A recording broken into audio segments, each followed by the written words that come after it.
Tidak perlu khawatir juga bahwa tentang keabadian uang itu. Jadi uang pun dikelola bisa abadi. Misalnya kita lihat sekarang dunia perbankan syariah, malah itu bukan uang wakaf yang dikelola kan?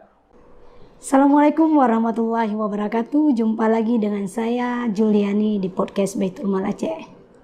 Baik, sahabat Baitul Mal, hari ini kita akan bincang-bincang dengan Pak Said Muhammad Hussein. Kita sapa dulu. Assalamualaikum Bapak.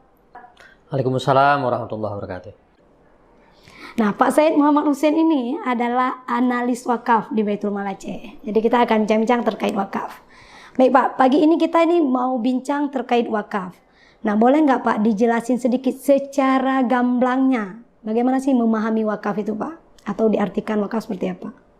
Jadi bahasa masyarakat itu wakaf adalah menyisihkan sebagian harta untuk ditahan harta itu, kemudian hasilnya dimanfaatkan. Jadi sebagian harta itu kita serahkan kepada agama, kepada Allah Subhanahu wa Ta'ala untuk dikelola yang manfaatnya berkelanjutan. Jadi harta yang abadi yang dibawa ke yaumil akhir nanti adalah wakaf itu.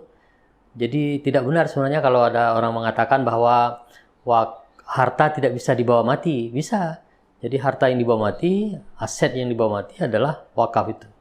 Ya, saya kira dengan pengertian seperti ini kita akan berlomba-lomba menyisihkan sebagian harta kita. Idealnya memang sepertiga dari aset yang kita miliki, tapi itu terlalu berat ya. Rasulullah mengatakan itu terlalu besar, terlalu banyak. Tapi sebagian saja, seberapa kita kuat, seberapa kita mampu, seberapa ya kuat iman kita sisihkan aja sebagian untuk harta yang abadi dalam bentuk wakaf. Baik Pak, biasanya dipahami masyarakat itu wakaf hanya benda mati ya, benda yang tak bergerak seperti tanah, ya, wakaf untuk masjid, sekolah dan lain sebagainya. Sebenarnya benda apa aja sih Pak yang boleh diwakafkan? Pemahaman bahwa wakaf itu harus aset tidak bergerak ya, tanah, gedung misalnya, itu karena mungkin masyarakat menafsirkan bahwa wakaf itu harus abadi. Jadi yang abadi itu adalah tanah misalnya, atau gedung. Gedung pun tidak abadi juga, tapi tanah. Nah, tapi kemudian aset tanah itu kan semakin lama semakin terbatas. Jadi sehingga wakaf itu bisa lebih luas. Bisa dalam bentuk harta yang tidak bergerak, malah dalam bentuk uang gitu. Karena wakaf ini adalah sifatnya ijtihadiyah, dia inovasi, pemikiran-pemikiran kontemporer selalu dalam kajian-kajian baru, maka akan banyak sekali variasi pendapat tentang wakaf itu. Ada juga ulama yang memang tetap bertahan bahwa wakaf itu harus harta yang tidak bergerak, misalnya, seperti tanah. Tapi sekarang pemikiran baru bahwa wakaf juga bisa dalam bentuk uang. Jadi pemikiran ijtihadiyah seperti itu dalam konteks wakaf itu ya wajar saja terjadi karena perkembangan zaman, dan bentuk aset itu juga semakin bervariasi kan, bukan hanya tanah, bukan hanya gedung, tetapi bukan hanya sawah, malah di sebagian Aceh sawit ya, kebun sawit, dan sekarang yang populer adalah wakaf uang. Nah, terkait wakaf uang nih Pak, jadi ini kan ada dua jenis ya Pak wakaf uang. Ada yang wakaf dalam bentuk uang, ada juga wakaf melalui uang. Boleh dijelasin sedikit nggak Pak, bedanya itu di mana? Jadi sebagian ulama atau pemikir muslim yang berpikir bahwa wakaf itu harus abadi atau lebih menjamin keabadiannya, maka dia pilih wakaf melalui uang. Jadi disiapkan programnya, lalu bergotong royong, berwakaf, beramai-ramai, mengajak banyak orang, lalu uang yang dihimpun itu untuk beli tanah, untuk bangun gedung, atau bangun satu industri. Tapi yang banyak sekarang adalah wakaf melalui uang itu untuk membeli aset dalam bentuk tanah. Lalu tanah itu diurus, statusnya menjadi wakaf. Nah, yang wakaf melalui wakaf uang, itu adalah uangnya yang dikelola. Jadi bukan uang beli aset wakaf tuh. Jadi uangnya dikelola, dan pengelolaan uang ini sekarang dengan ilmu manajemen dana juga bisa dilakukan secara profesional. Dia bisa menjamin uang itu abadi, bisa memperkecil risiko, malah bisa menghilangkan risiko dari pengelolaan uang itu. Jadi sebenarnya tidak perlu khawatir juga bahwa tentang keabadian uang itu. Jadi uang pun dikelola bisa abadi. Misalnya kita lihat sekarang dunia perbankan syariah, malah itu bukan uang wakaf yang dikelola kan, uang masyarakat, ya, uang publik bisa dikelola, bisa abadi dan tidak ada yang bangkrut kan. Bahkan sekarang misalnya bank itu dijamin lagi oleh negara, bahwa kalau ada masalah negara menjamin uang masyarakat yang disimpan di bank. Nah, wakaf juga demikian. Jadi kalau wakaf uang dikelola secara profesional, maka kita sebagai wakif tidak perlu khawatir bahwa uang itu akan hilang. Ya Pak, jadi semua orang sekarang bisa berwakaf Pak ya, nggak perlu tunggu ada aset dulu untuk berwakaf Pak ya. Jadi yang menarik sekarang di Aceh, yang mulai marak itu dan disepakati oleh ulama di Aceh, walaupun dulu juga debat, adalah wakaf tanah yang 1 meter, 2 meter, beberapa meter itu untuk kebutuhan pengembangan lembaga pendidikan atau untuk sosial kemasyarakatan. Statusnya wakaf. Dia sudah marak sekali. Lembaga-lembaga tahfiz, dayah, pesantren. Untuk perluasan kan perlu tanah. Orang nggak bisa wakaf tanah lagi karena tanah terbatas. Nah, sekarang bisa beli dengan bergotong royong ya, wakaf gotong royong. Itu marak sekali, sesuatu yang luar biasa. Jadi 1 meter tanah itu ada yang malah ada yang 50.000, ada yang 150.000, ada yang 400.000. Jadi tidak memberatkan. Nah, kalau kita belum mulai wakaf uang, nanti kalau kita sudah mulai wakaf uang, maka bisa wakaf Rp5.000, Rp10.000 dan seterusnya. Itu lebih ringan lagi dibandingkan wakaf melalui uang tadi. Baik Pak, terkait wakaf ini, apa sih peran BMA Pak? Jadi Baitul Mal itu sebenarnya peran wakaf dan peran zakat itu sejajar. Jadi kalau kita baca UU PA pasal 191, jadi Baitul Mal itu mengelola zakat dan wakaf. Lalu pertanyaannya, mengapa seakan-akan pengelolaan wakaf oleh Baitul Mal agak tercecer? Ini karena Baitul Mal kan punya prioritas. Jadi awal-awal Baitul Mal itu 2004, jadi fokus pengelolaan zakat, bagaimana problem zakat juga sangat berat, bagaimana diselesaikan, bagaimana manajemen zakat yang baik. Nah, sekarang Baitul Mal itu sudah lebih baik, sudah sukses, sudah menjadi model, ya, sudah bisa diuji keberhasilannya. Nah, lalu sudah saatnya sekarang, mulai tahun yang lalu dalam struktur atau SOTK Baitul Mal itu sudah mulai menunjuk pejabat yang mengurus wakaf. Itu artinya bahwa secara kelembagaan mulai sejajar ya pengelolaan zakat dan pengelolaan wakaf oleh Baitul Mal. Tapi ini kan efektif baru setahun, walaupun tahun-tahun sebelumnya adalah tahun-tahun rintisan, tahun-tahun perumusan. Tapi saya kira mulai setahun yang lalu, 2021 itu sudah action. Jadi sudah ada pejabatnya, sudah ada stafnya, sudah ada anggarannya, sudah ada aparaturnya yang khusus untuk mengurus wakaf. Jadi saya kira Baitul Mal pahamlah dengan regulasi dasar hukum yang ada, Undang-Undang Pemerintahan Aceh, bahwa zakat dan wakaf itu diurus sejajar, diurus seimbang oleh Baitul Mal. Nah, tentu dalam pengurusan ini memerlukan mitra, tentu Baitul Mal akan bermitra dengan pihak-pihak lain. Untuk tahun 2022 ini Pak, jadi apa kegiatan atau rencana dari Baitul Mal terkait wakaf? Jadi tahun 2022 Subbak Wakaf dan Perwalian dengan anggaran yang ada akan memprioritaskan legalitas tanah wakaf yang Baitul Mal sebagai nazir. Jadi ada 4 persil tanah wakaf yang kita urus tahun ini. Ada yang kita mulai dari akte ikrar wakaf, ada yang kita mulai dari akte pengganti ikrar wakaf, sampai kemudian kita urus sertifikat tanah wakaf di Badan Pertanahan Nasional Aceh Besar. Kebetulan keempat persil ini itu lokasinya di Aceh Besar. Jadi insya Allah bisa selesai tahun ini. Kita sudah beberapa kali ke lapangan, sudah kita lengkapi administrasi yang diperlukan, fotokopi KTP, bukti-bukti, malah ini akan segera kita ukur pengukuran awal bersama aparatur Gampung nanti untuk memudahkan pihak BPN bekerja, Badan Pertanahan Nasional.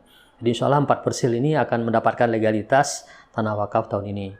Ada 1 persil yang kita duga belum bisa kita urus karena memerlukan dokumen-dokumen dan fakta yang lebih lengkap, itu akan kita urus tahun yang akan datang. Jadi insya Allah tahun ini seluruh tanah wakaf yang Baitul Mal Aceh nazirnya itu sudah akan legal.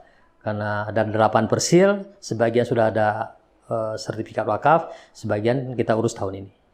Kemudian tahun ini juga ada BIMTEK nanti untuk peningkatan kapasitas nazir 1 kelas.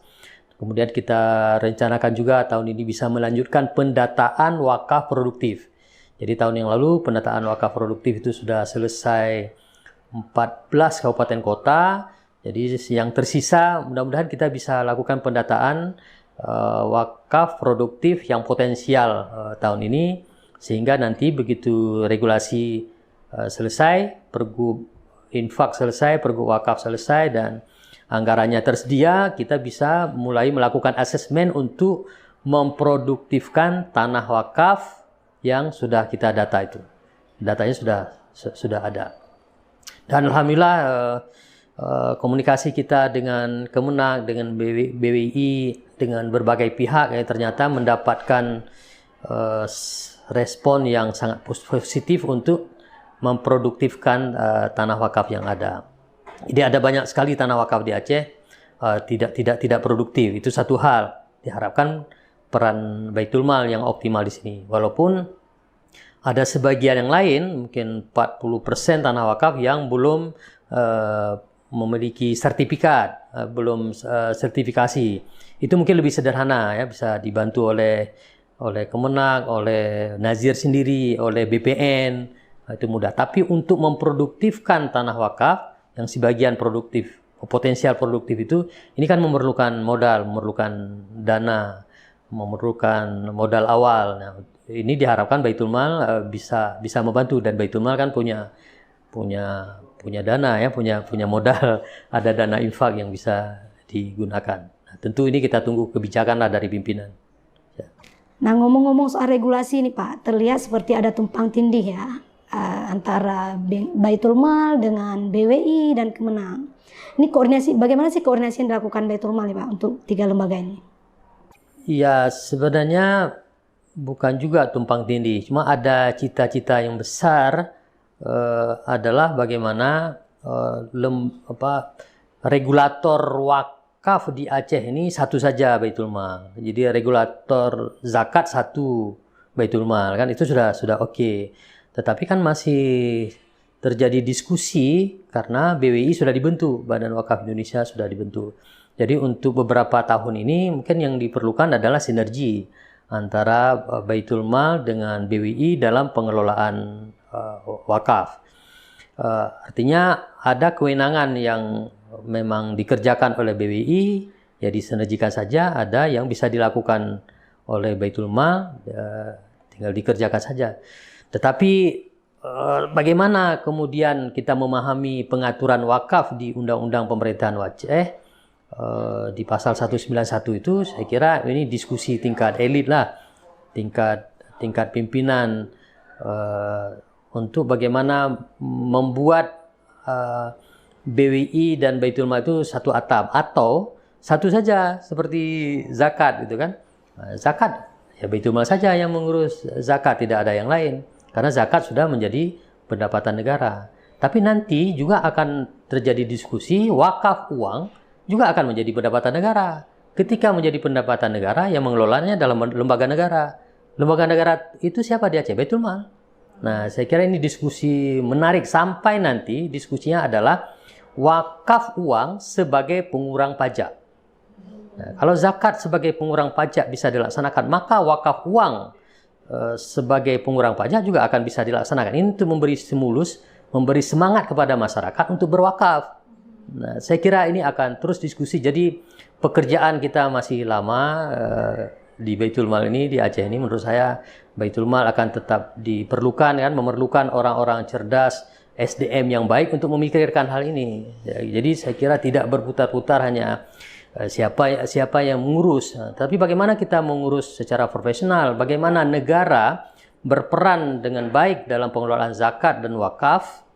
Ini bisa kita lakukan karena wakaf ini adalah potensi yang besar, ya. Apa saja kita bisa lakukan dengan potensi wakaf ini. Tentu wakaf uang. Bisa saja juga sebagian wakaf melalui uang untuk yang aset tidak bergerak. Oke Pak, yang terakhir ini Pak, apa sih harapan ke depan Pak terkait wakaf ini?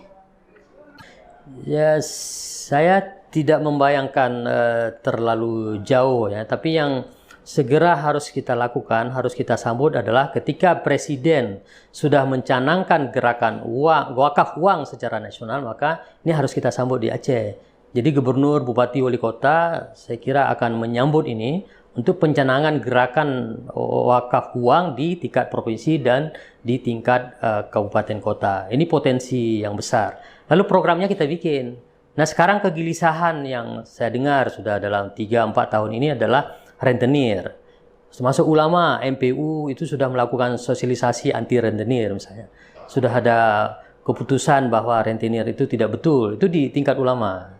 Nah, sekarang apa tindakan konkretnya? Saya kira salah satu solusinya adalah wakaf uang. Jadi wakaf uang kita canangkan, lalu kita galang dengan baik secara profesional, lalu kita kelola untuk melawan rentenir itu. Kita lawan rentenir, kita tidak setuju rentenir, tapi alternatifnya apa? Sekarang kita sediakan uangnya, kita sediakan modal untuk pelaku usaha itu. Dari mana? Wakaf. Yang wakaf uang itu. Wakaf uang itu dikelola secara profesional. Jadi kita bentuk LKMS wakaf, atau sekarang dikenal misalnya Bank Wakaf Mikro, lalu wakaf uang itu dikelola oleh Bank Wakaf Mikro. Nah, siapa yang manage ini? Baitul Mal Aceh dan Baitul Mal Kabupaten Kota. Nah, kalau gagasan ini kita bisa kerjakan, kita bisa realisasikan dalam 5 tahun ini, satu persoalan adalah rentenir yang melanggar syariah, yang riba itu kita bisa selesaikan. Nah, riba yang besar di bank konvensional kita sudah bisa selesaikan dengan kanun LKS. Sekarang riba dalam ukuran mikro yang membasis di masyarakat itu bagaimana kita selesaikan? Solusinya adalah wakaf uang. Siapa yang mengerjakan ini? Baitul Mal bersama pemerintah Aceh dan pemerintah Kabupaten Kota. Baitul Mal Aceh dan Baitul Mal Kabupaten Kota. Ini konkret, ya. Nah, tapi nanti lalu bagaimana gagasan besar wakaf produktif dan seterusnya saya kira akan ada diskusi, akan ada kebijakan. Jadi yang mendesak adalah bagaimana kita tunjukkan kepada masyarakat bahwa wakaf itu adalah solusi, wakaf uang itu adalah konkret, kita bisa kerjakan. Nah, baru mudah kita mengajak masyarakat untuk gagasan-gagasan wakaf yang lebih besar.